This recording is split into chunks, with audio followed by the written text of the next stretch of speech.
vamos a empezar con, fíjense, le voy a leer algunas notas del ensayo que yo tengo sobre Berkeley.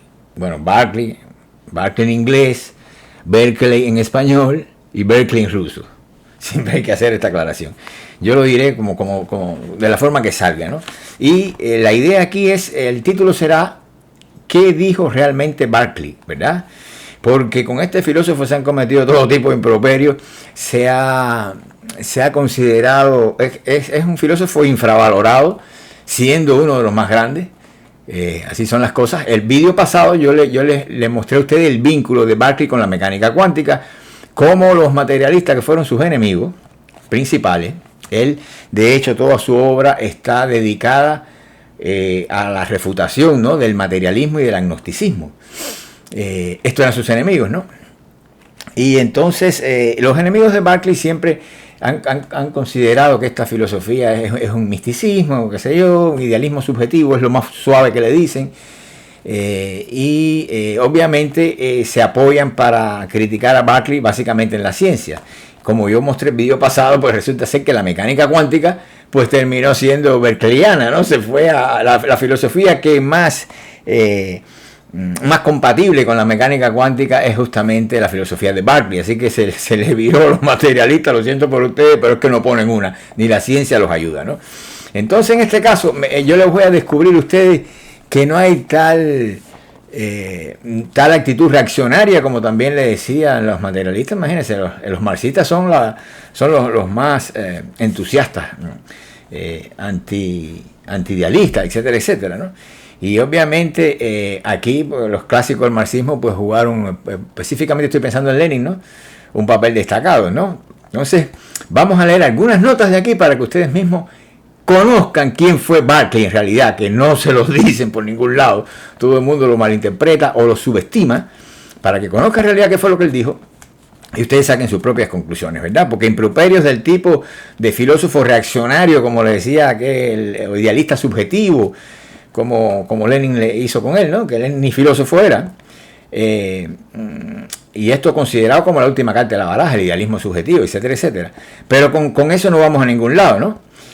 Mi pregunta es, ¿qué tal si se demuestra que Berkeley no dijo nada parecido a los motivos por los cuales se acusa de idealista subjetivo? Para empezar por ahí. ¿Qué tal si se demuestra que no dijo nada parecido? ¿Qué pensaría el lector? Si el lector, en este caso de mi libro, ¿no? Ahora me estoy refiriendo a ustedes, ¿no? ¿Qué pensarían si supieran que en ninguna de sus obras filosóficas aparecen siquiera los conceptos de objetividad y subjetividad? ¿Qué idealista subjetivo puede ser este hombre, ese tipo? En ninguna usa eso de subjetividad y objetividad. No existen esos términos en Berkeley. Entonces, lejos de considerar que, oigan bien esto, lejos de considerar que las cosas son un conglomerado de sensaciones por lo cuales se le acusa y se forma todo este rebolico de idealismo subjetivo que reduce las cosas a las sensaciones, etcétera. Pero no es tan así, hay que entenderlo bien, ¿verdad? Así que, digamos, lejos de considerar que las cosas son un complejo, un conglomerado de sensaciones, el filósofo afirmó algo más extravagante todavía para que se sorprenda. La cosa fue peor, mucho más extravagante. ¿Qué dijo Berkeley? Las ideas son cosas. Eso fue lo que dijo este tipo.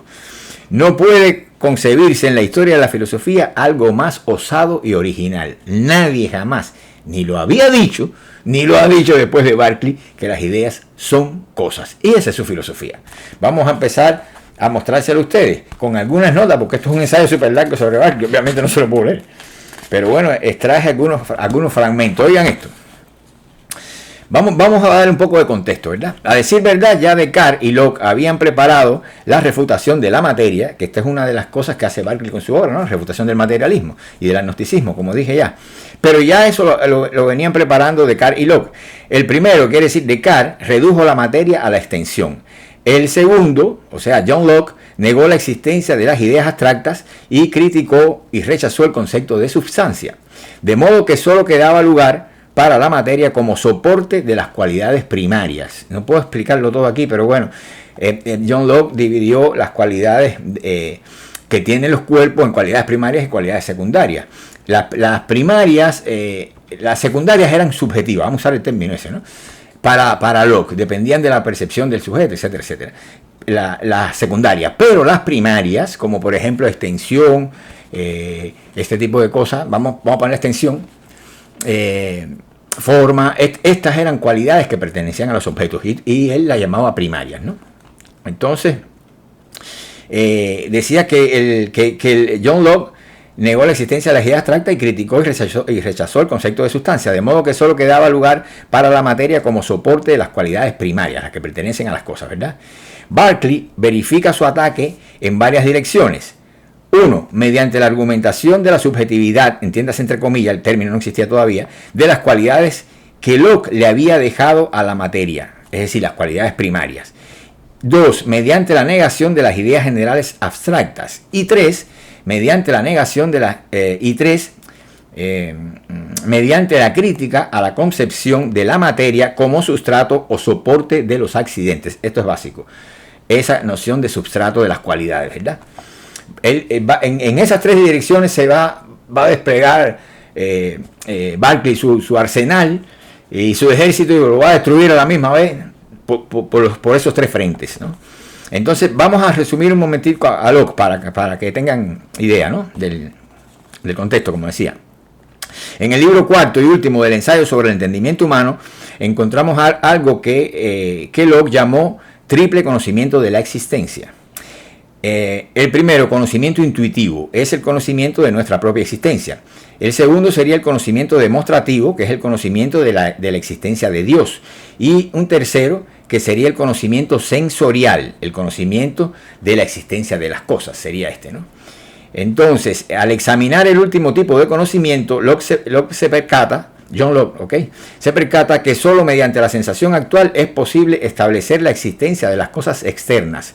Pues al ser las ideas el único objeto del conocimiento, esto último según Descartes, fue el que lo demostró, y por ahí siguió el empirismo, aceptando también esta idea cartesiana, ¿cómo conocer una realidad que sea distinta de ella? Si las ideas son el único objeto del conocimiento, ¿cómo vamos a conocer una realidad que sea distinta de las ideas? Es un contrasentido. Ya venía con Descartes, ¿verdad? Ya Descartes, cuando editó la regla, dijo, esto no tendría sentido, ¿no?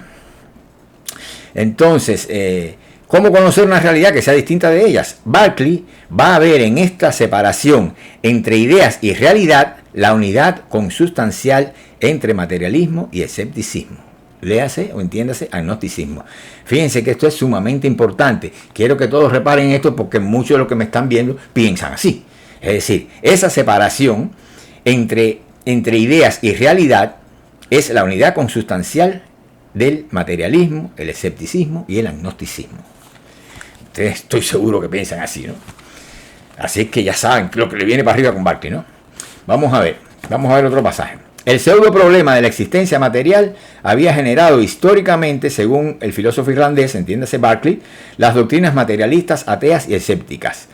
Si la ontología, entre comillas, tómese ese término, si la ontología de Locke era idealista, ¿por qué su nociología se presentaba, o sea, su epistemología, se presentaba disfrazada de un ropaje materialista? Había que poner de manifiesto el momento inconsecuente de esta nociología, de esta teoría del conocimiento de epistemología, que hacía a la doctrina de Locke internamente contradictoria. La idea de la existencia de los cuerpos materiales, de los cuales las sensaciones no son más que copias, es esa laguna que es preciso llenar en esta nociología, quiero decir en la de Locke, ¿no? En la de Locke. La idea de la existencia, la filosofía de Locke contenía más idealismo. Locke siempre se ha vendido como materialista, donde quiera, en todos lados. En la filosofía esta de inspiración marxista, de todas materialistas, en las que no son tanto, pero Locke es un filósofo empirista y materialista, ¿no? Nada que ver con eso. No era tan materialista.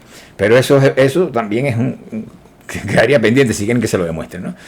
O sea, la idea de la existencia de los cuerpos materiales, de los cuales las sensaciones no son más que copias, es esa laguna que es preciso llenar en la nociología de Locke, o la epistemología. La filosofía de Locke contenía más idealismo del que imaginaron sus sucesores materialistas. El desarrollo consecuente de los supuestos de Locke es la filosofía de Berkeley. O sea, que fue, él la dedujo, la extrajo de ahí de manera coherente. No es más que un resultado lógico de las posiciones de Locke. ¿Qué les parece? Ya por ese camino, la historia de la filosofía, el pensamiento filosófico anterior, lo venía respaldando, porque no es una cosa que se inventó abajo la manga. Entonces, vamos a ver. Escuchen bien, si yo puedo demostrar la conformidad de las ideas con las cosas reales, entre comillas cosas reales, tengo dos posibilidades. ¿Okay? Si yo no puedo, rectifico, si yo no puedo demostrar la conformidad de las ideas con las cosas reales, que esto es una cosa que no se podía demostrar, que de Descartes venía, tengo dos posibilidades. ¿Por qué? Recuérdense que solo las ideas son el objeto del conocimiento según Descartes. ¿Okay? No puede haber una cosa que no sea una idea, no puede ser objeto del conocimiento. Creo que eso se entiende, ¿verdad? Le voy a buscar una imagen un poco cruda, pero a ver si me entiende. Si yo cojo una piedra ya es conocimiento, pero vamos a traernos de eso. ¿Qué haría con la piedra? Meterse en la cabeza a usted a la fuerza, la piedra así, le parto la cabeza, la meto para dentro del cráneo para que usted la pueda conocer. No, usted no conoce eso. Usted conoce una representación en todo caso, ¿verdad? Solo las ideas son objeto del conocimiento. Entonces, aquí viene la cosa. Si yo no puedo demostrar la conformidad de las ideas con las cosas reales, entre comillas cosas reales, tengo dos posibilidades. Una, las ideas y las cosas no son lo mismo. ¿Okay?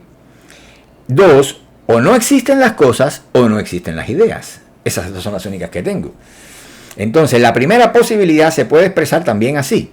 Las ideas son cosas. La segunda puede recibir la siguiente formulación.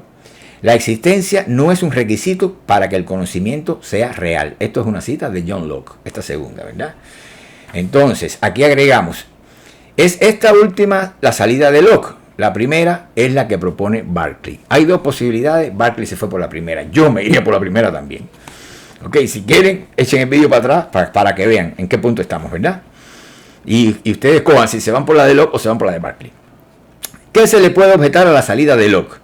Que nunca sabemos si hay correspondencia entre las ideas y las cosas, que nunca sabemos ni tenemos modo de averiguarlo si nuestros conocimientos son ciertos. En fin, el escepticismo, ante el cual el filósofo, entiéndase John Locke, capitula al sostener con Descartes la contraposición de la sustancia espiritual y la sustancia corporal. Por ese camino no hay salida. Entonces, Berkeley estaba convencido de que toda vez que suponemos una materia, sustrato o cuerpos materiales con una existencia independiente de su ser percibido o conocido en sentido general, caemos de lleno en el escepticismo. Todo materialismo trae consigo un agnosticismo no confeso, que le es consustancial. Y esto fue arrastrado inevitablemente, y a esto fue arrastrada inevitablemente la nociología o epistemología la epistemología, vamos a decirle, materialista de John Locke. Aquí le voy a citar a Locke. Probablemente los linderos de nuestros pensamientos son las ideas simples que recibimos por las vías de la sensación y de la reflexión.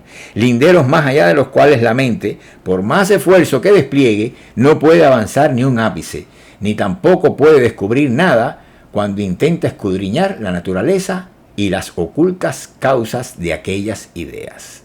Bueno, ahí lo tienen, el agnosticismo a la cara, ¿verdad? Entonces, vamos a Berkeley al principio de... recuerden que, que la filosofía de Berkeley es una filosofía de la existencia, de eso va. Ahora, Berkeley tiene un criterio dual de existencia. El primero, que es el que conoce de todo el mundo y al que erróneamente reducen la filosofía de Berkeley, es el famoso esse est percipi, o sea, existir es ser percibido. Eso es la mitad de la filosofía de Berkeley, pero se vende como la filosofía entera. Y entonces se van detrás de la crítica de que si las cosas son un complejo de sensaciones y por tanto son subjetivas y por tanto existen nada más el sujeto. Entonces, con las estupideces, miren, cuando yo era, voy a hacer un alto aquí rápido, cuando yo era un adolescente, yo me topé con un libro, bueno, y era un muchacho adolescente, vivía con mi mamá allá en La Habana. Y entonces me topé con un libro que se llamaba, no recuerdo el título, pero era de un tal filósofo francés. Era casi un manualito, un librito de pacotilla, eso. Y entonces el tipo se llamaba George Politzer, si mal no recuerdo, y no me acuerdo el título del libro, pero lo que sí recuerdo que yo, obviamente era adolescente, no entendía mucho de eso, pero me lo leía igual. Y entonces yo recuerdo que el tipo desacreditaba a Berkeley con ejemplos estúpidos de que si... O sea, lo primero que hacía era criticarlo despiadadamente diciendo que Berkeley era vaya, lo peor del mundo. Y entonces, pero los ejemplos que ponía para destruir esta concepción eran a nivel de que si él iba a cruzar la calle acompañado de un idealista subjetivo, entonces de momento venía un bus, una guagua, como se le quiera decir, un ómnibus, pues a ver si Berkeley se quitaba o no. Porque si eso es un conjunto de sensaciones, se supone que no lo va a atropellar. Vaya, son cosas absolutamente estúpidas. El tipo se llama George Politzer, no me recuerdo, era un librito finito, ¿no? Y entonces, esas cosas, vaya, yo era un adolescentico, y ahí decía, coño, pero está muy claro esto aquí, no puede ser tan fácil así las cosas, ¿no? Entonces, empezando, ¿por qué? Porque la filosofía de Berkeley, como le dije ya, que es una filosofía de la existencia, tiene un criterio dual. El esse es percipi, que es para las cosas, y el existir es percibir, que es para los espíritus. Vamos a ver esto ahora. Vamos al esse es percipi. En efecto, si las ideas son, o sea, el existir es ser percibido, ¿no? Que es el criterio de existencia para las cosas en la filosofía de Berkeley. En efecto, si las ideas son el único objeto del conocimiento humano, según Descartes, ahora solo resta probar que solo ellas existen, ¿no? Ya esta gente le había adelantado el camino a Berkeley y dice, bueno, las ideas son el único objeto del conocimiento humano, pues lo que queda es probar que solo las ideas existen. Y con eso elimina el materialismo, ¿verdad? El agnosticismo de una buena vez. Si ya Descartes, tratando de fundamentar que la extensión era la propiedad fundamental de los cuerpos, se había desembarazado de las restantes propiedades, ¿por qué no lo hizo también con la extensión? Es la pregunta. Eliminar la extensión significaba, de hecho, eliminar toda la corporeidad. Paso que da Berkeley apoyándose en Locke. Pero esta eliminación significa, a su vez, que todas las cualidades o accidentes de lo corpóreo se convierten en ideas. Como se dice en inglés, by the way, déjenme hacer aquí otra acotación. Miren, estos tipos que yo también me daba cuenta de eso, que criticaban a Berkeley, sobre todo los materialistas, los marxistas, esta gente, pues ellos hablaban del obispo de Cloyne, el viejo, y yo me lo imaginaba que un tipo, Berkeley era obispo, era un obispo irlandés, ¿no? Y yo me lo imaginaba, o sea, llegó a obispo, ¿dónde está la cosa? Yo me lo imaginaba como un viejo con una sotana negra, así, todo viejo, todo campo, todo jorobado, y qué sé yo, qué sé cuándo. Bueno, déjenme darle un dato, porque ellos atacaban al obispo de Cloyne, al anciano ese, y así, a esa figura atacaban ellos. Pero yo en este punto quiero darle un dato. Toda la obra filosófica de Berkeley fue concebida y escrita en la más temprana juventud. El Commonplace Book, que contiene las ideas básicas de su pensamiento, lo redactó este monstruo con tan solo 20 años. En 1709, con 24 años, publicó el ensayo sobre una nueva teoría de la visión, el cual contiene nítidamente la idea rectora de su pensamiento. Al año siguiente, estamos hablando de que el anterior era 24, ¿no? Pues póngale de 24 para 25. Al año siguiente vio la luz ya su obra fundamental, Tratado sobre los principios del conocimiento humano. Todo un clásico, como el ensayo sobre el entendimiento humano de Locke, como esas grandes obras. Todo un clásico, 24, 25 años. Con lo cual, con esta obra, Berkeley se procuró, o este prodigio, ¿verdad? Porque el tipo era un prodigio en filosofía, simplemente se procuró la inmortalidad. Estamos hablando de un muchacho de 24 años, para ponerlo ya en el límite de su producción, 24 para 25, que empezó en los 20 a publicar, que sencillamente estaba removiendo los cimientos de la filosofía, y era un veinteañero. Y entonces toda esta gente que se faja con él después, que sí son unos ancianos, pues te crean la imagen de un... Obviamente llegó a ser obispo. Te crean la imagen del obispo, pero es que todo lo que él escribió, todo lo que él hizo, lo hizo con 20 años. Entonces, Eso no te lo dice porque probablemente muchos de sus críticos ni siquiera sabían que estaban fajados, que estaban luchando contra un tipo cuya obra la había hecho con 20 años, en sus veintenas, ¿no? En los 20, en sus años 20. Entonces, tengan ese dato que es curioso, ¿no? Para que no le hagan cuento. Entonces, vamos a ver, vamos aquí a cerrar esto del principio del esse est percipi, el famoso principio de existir es ser percibido, ¿verdad? Lo que se dice de la existencia absoluta de cosas no pensantes, estoy citando a Berkeley, óiganlo a él bien, que lo importante aquí es que ninguno de sus críticos te lo transmite su pensamiento, sino que hablan de él. Pero cuando lo dejan hablar, yo le voy a recomendar después un libro, óiganlo a él hablando.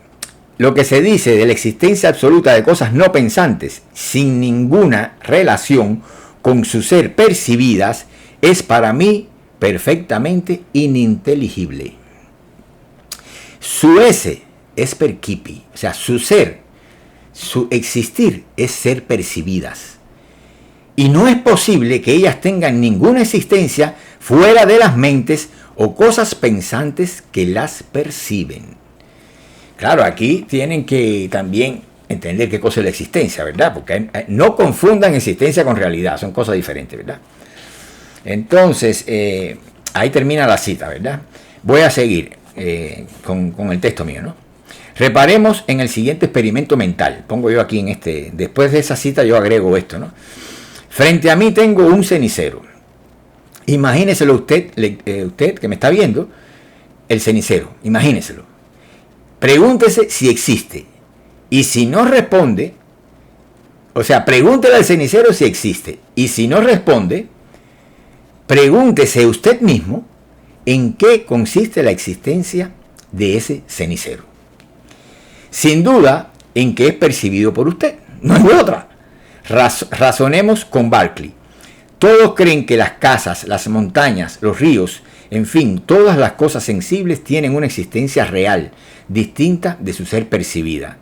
Pero resulta que estos objetos no son nada distintos de lo que percibimos por los sentidos. En ese aspecto son ideas, que es lo que venía diciendo Descartes. Por cuanto solo estas constituyen el objeto del conocimiento. Recuerden a Descartes. Para Berkeley, fuera de los espíritus, entiéndase, si se quiere, fuera de los sujetos, solo existen ideas. Y existir para las ideas significa ser percibidas. ¿Por qué Berkeley atacó con tanta vehemencia a las ideas abstractas? ¿Por qué le atacó con tanta vehemencia? Porque en ellas encontró la dificultad principal para la demostración del principio esse est percipi. Precisamente la abstracción es la que nos hace considerar la existencia de las cosas como algo distinto de su ser percibidas. Voy a citar a Berkeley. Puede haber un esfuerzo de abstracción, oigan bien, porque él habla tan claro que decirle que no hay que ser demasiado imbécil. Óiganlo bien, porque normalmente nosotros pensamos al revés, pero el esfuerzo de abstracción, lo que resulta impresionante es que se tome por una cosa natural, algo que requiere un esfuerzo de abstracción tremendísimo. Óiganlo a él. Puede haber un esfuerzo de abstracción más refinado que distinguir la existencia de los objetos sensibles de su ser percibidos. Eso es lo que es difícil de hacer. Y sin embargo nosotros lo damos como una cosa hecha. Repito, puede haber un esfuerzo de abstracción más refinado que distinguir la existencia de los objetos sensibles de su ser percibidos hasta el punto, sigue la cita, hasta el punto de concebirlos como existentes sin ser percibidos. Vamos para atrás, porque con esto no se puede. Puede haber un esfuerzo de abstracción más refinado que distinguir la existencia de los objetos sensibles de su ser percibidos hasta el punto de concebirlos como existentes sin ser percibidos. Las cosas que vemos y sentimos, dice Berkeley, ¿qué son sino diversas sensaciones, nociones, ideas e impresiones de los sentidos? Y es posible separar, aunque sea en el pensamiento, alguna de estas de la percepción. ¿Es posible eso? El objeto y la sensación son la misma cosa y esa cosa se llama idea. Con esto yo casi que que les revelo la esencia de todo lo que se está hablando. Oigan bien, el objeto y la sensación son la misma cosa, porque no se pueden separar. Y esa cosa se llama idea. Esto tienen que grabarlo bien para entender a Berkeley, ¿ok? Grábense eso como si fuera un mandamiento. El objeto y la sensación son la misma cosa y esa cosa se llama idea. Entonces vamos a continuar. El problema viene de la antigüedad griega. Es sabido que los filósofos griegos se inclinaban a darle primacía al mundo intelectivo sobre el mundo sensible. Esta postura es la que adopta Descartes. Consiguientemente podemos razonar así: la realidad sensible no es la realidad como tal, sino la imagen sensorial de la realidad en las sensaciones. Los objetos sensibles son las cosas en la sensibilidad. Las sensaciones y todo el mundo sensible sobre ellas erigidos son, pues, imágenes de lo real, ¿no? Ahora viene la pregunta: ¿puede lo corpóreo resultar distinto de su imagen sensorial? Dado estos presupuestos que hemos sentado ahí. ¿Puede el objeto sensible resultar distinto de las sensaciones que de él tenemos? Un objeto sensible distinto de las sensaciones. Si es sensible, son puras sensaciones.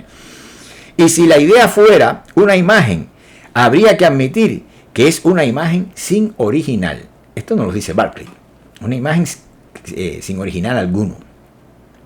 Las cosas, imagínense ustedes, si usted tiene una idea y tiene aparte de la idea una cosa que no tiene que ver con la idea, ¿verdad? Y que se supone que sea el original, pues, y usted lo que conoce son las ideas nada más, pues esa cosa siempre va a ser inconocible. Por eso es que desde aquí se llega hasta Kant y hasta el tema de la cosa en sí, donde Kant la declara inconocible. Entonces, la pregunta, ¿no? Decía: ¿puede el objeto sensible resultar distinto de las sensaciones que de él tenemos? No, responde Berkeley. El objeto sensible es una idea. Y si la idea fuera una imagen, habría que admitir que es una imagen sin original. Las cosas no son nada distinto de lo que percibimos en ellas. De aquí, porque si fuera algo distinto, entonces vamos a la idea de sustrato, distinto de las cualidades que percibimos. Vamos a ver ahora. De aquí que las ideas son cosas, ¿ok? De aquí, las cosas no son nada distinto de lo que percibimos en ellas, y nosotros percibimos solo ideas. De aquí que las ideas son cosas. Por consiguiente, no pueden ser imágenes.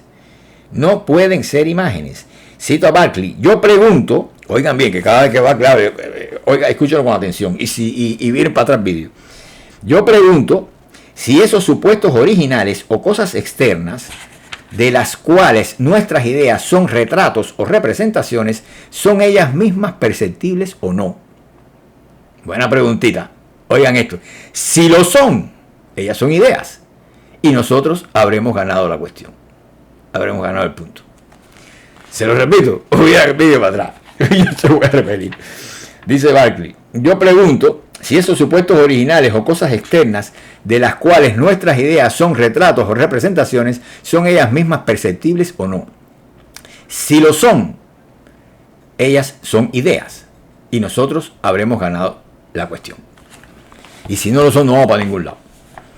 Entonces, no sé si el lector, si ustedes advierten aquí que la única manera de rebatir a Berkeley desde las posiciones del materialismo con el que el filósofo polemiza es demostrando la existencia de cuerpos externos, porque demostrar la cognoscibilidad de los mismos ya a estas alturas se ha vuelto de todo punto imposible. Si no son ideas, no las podemos conocer. Yo le propongo al lector que intente a ustedes que me están viendo, le propongo que intente esa demostración. Vamos, hagan este experimento conmigo, verán qué interesante, es cortito. Vamos otra vez. La única manera de rebatir aquí a Berkeley es, desde la posición del materialismo con el que el filósofo polemiza, es demostrando la existencia de cuerpos externos, porque demostrar la cognoscibilidad de los mismos ya a estas alturas se ha vuelto de todo punto imposible. Yo le propongo al lector, otra vez a ustedes, que intente esa demostración y medite por unos instantes en silencio. Háganlo, mediten por unos instantes en silencio, que tienen que demostrar la existencia de cuerpos externos. Mediten por unos instantes en silencio y díganme, con el ánimo de demostrar esa existencia de los cuerpos externos, independiente de las sensaciones, y díganme,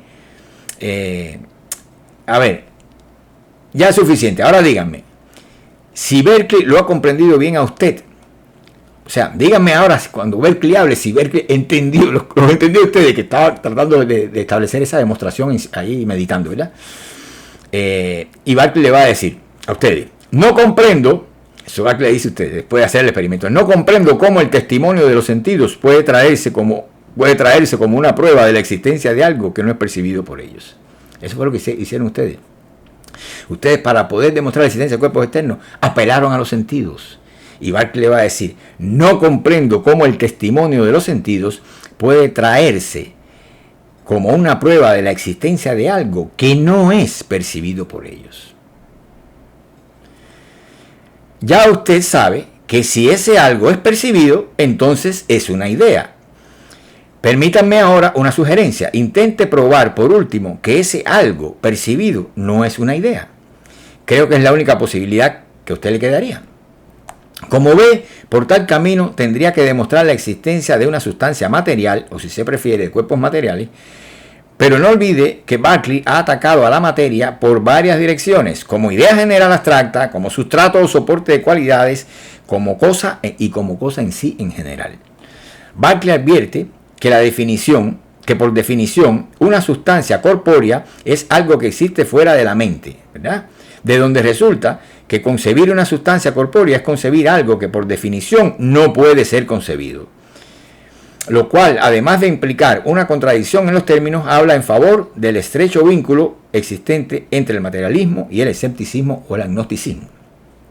También, aunque fuera posible que sustancias sólidas y que tienen forma y movimiento puedan existir fuera de la mente, correspondiendo a las ideas que tenemos de los cuerpos, ¿cómo podríamos saberlo? Pregunta Berkeley. ¿Okay? Les repito a la pregunta de Berkeley. Aunque fuera posible que sustancias sólidas y que tienen forma y movimiento puedan existir fuera de la mente, correspondiendo a las ideas que tenemos de los cuerpos, ¿cómo podríamos saberlos? Tan extravagante es pensar que las cosas son ideas, como ese soy yo, ¿no? Como pensar que existen cosas que no se pueden conocer o concebir o percibir. En efecto, ¿de dónde podría venir semejante convicción? ¿Sobre qué bases puede sustentarse?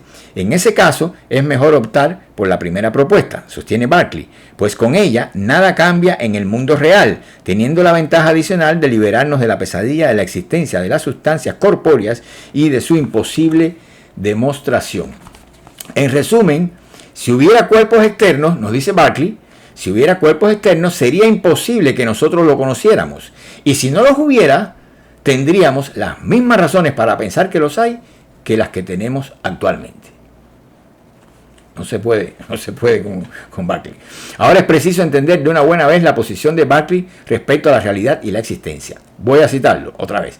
No negamos que las ideas impresas en los sentidos son cosas reales o existen realmente, pero negamos que puedan subsistir fuera de las mentes que las perciben o que sean reflejos de cualquier arquetipo que exista fuera de la mente.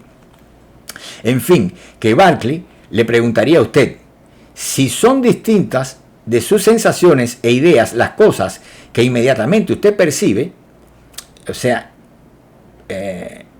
Berkeley le preguntaría a usted si son distintas de sus sensaciones e ideas las cosas que inmediatamente usted percibe. Si no lo son, entonces esas cosas son ideas o sensaciones, como usted prefiera. Si pone el acento en la palabra inmediatamente, podría intentar, en esa palabra, ¿no?, de inmediatamente, podría intentar otro camino, partiendo de que en este caso percibe las cosas de manera mediata, o sea, por mediación de algo.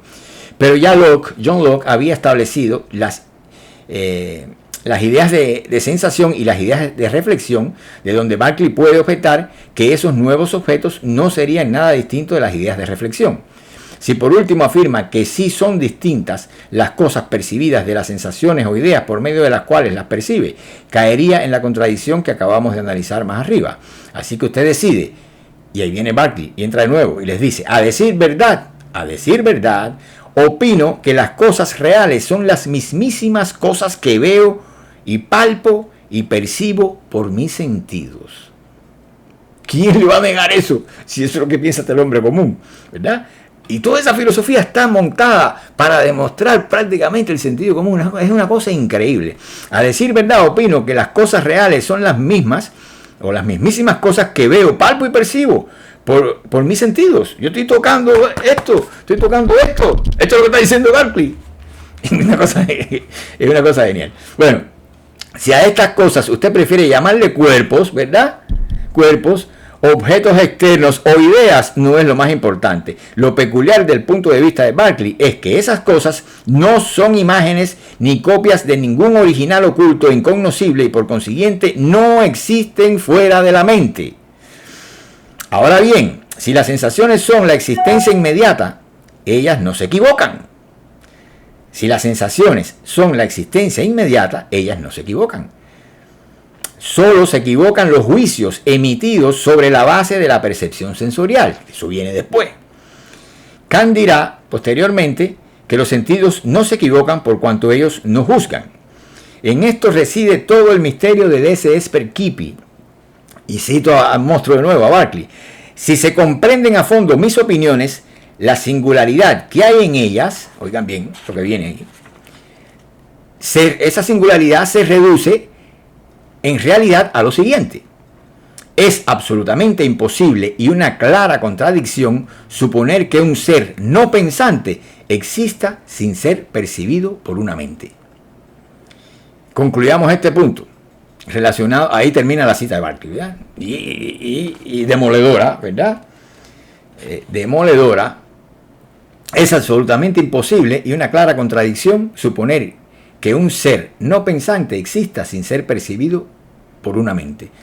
Entonces yo decía, vamos a concluir este punto relacionándolo con la existencia de las cosas, que son ideas. Recuerden que lo que él dijo fue que las ideas son cosas y no que las cosas son un conglomerado de sensaciones en el sentido subjetivo de la palabra. Esto es completamente al revés. Entonces, decía, concluyamos este punto relacionado con la existencia de las cosas, es decir, de las ideas, con la misma extravagante proposición que habíamos arriesgado al principio, pero que ahora, según espero, estamos en condiciones de comprender en su integridad. Berkeley habla por boca de uno de sus personajes, esto es en los diálogos entre Hylas y Philonous, o Philonous. Aquí, oigan lo que dice, es Berkeley, ¿no? Pero está hablando uno de sus personajes en ese diálogo. Berkeley habla por boca de uno de sus personajes y se dirige sin duda también a sus malos intérpretes. Oigan lo que dice Berkeley. Te equivocas. Oigan bien, te equivocas. No intento transformar cosas en ideas, como han pensado hasta ahora todos sus críticos, sino más bien ideas en cosas. Pues esos objetos inmediatos de percepción que según ustedes, son solo apariencias de cosas, las tomo por cosas reales. Esto es una inversión de los supuestos de la filosofía griega total y brutal. Vuelvo a eso.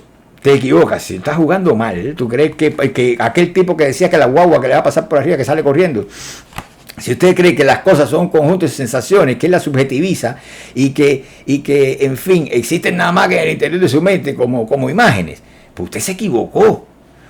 Y ahí Berkeley se los recalca. Te equivocas. No intento transformar cosas en ideas, sino más bien ideas en cosas. Pues esos objetos inmediatos de percepción, que según usted o según tú son solo apariencias de cosas, las tomo por cosas reales. ¿Y qué pasó con la apariencia? Esto es brutal. Las consecuencias que tiene esto son tremendas. Entonces, sin duda, si esto es idealismo subjetivo, habrá que ir pensando en redefinir el término, porque es absolutamente lo opuesto. Las ideas son cosas, las cosas no son un conjunto de ocurrencias subjetivas mías. Al contrario, las ideas son cosas. ¿Es esto idealismo subjetivo? Entonces, ¿de qué estamos hablando aquí? ¿Qué es lo que están haciendo todos esos filósofos durante todos estos siglos? ¿Hablando de qué?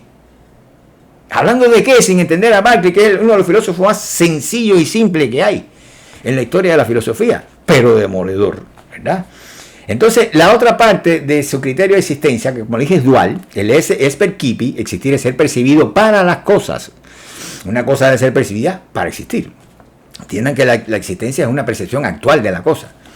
Entonces, el otro lado de ese criterio de existencia es el existir es percibir, que esto es relativo a los espíritus, no a las cosas, sino a los espíritus percipientes. Les leo. Mucho se ha hablado acerca de que el esse percipi es el principio de la filosofía de Berkeley. Sin embargo, lo que este pensador enseña es que en lugar de distinguir la realidad en dos esferas independientes, a saber, la sustancia pensante y la sustancia extensa, la materia y el espíritu, las ideas y los cuerpos, lo que hay que interpretar de manera dual es el criterio mismo de la existencia. Fíjense cómo lo cambia todo.